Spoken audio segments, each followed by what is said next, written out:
And I don't know if it was, you know how food now doesn't have all the proper nutrients and all that stuff like it used to. Everything's so processed.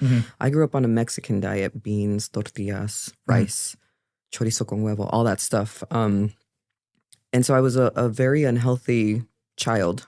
Okay. And so I don't know if that had to do with it, but I had my first child when I was 17. Oh, wow. So my doctor doesn't know if it's a mixture of bad nutrition, too young of pregnancy. I mean, I had all three of my children by the time I was 20. So, oh, wow. Okay. So it could have been a number of things, but when I just felt sleepy all the time. I went to my endocrinologist and she drew my blood and she was like, well, your testosterone's at 6. And she said for a woman, it's supposed to be between 150 to 200.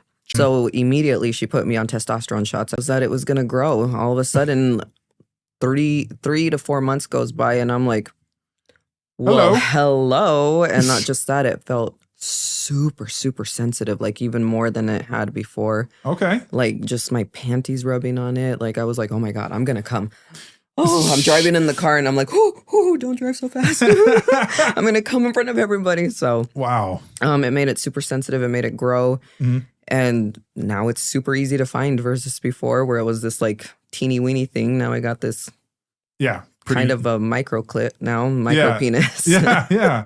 Well, and that's something where, so when you started going on testosterone just because your testosterone was so, they figured that was just due to an unhealthy. They said either unhealthy diet or just too young of pregnancies. Because once you lose it, you just don't get it back. So I was like, is there something I can eat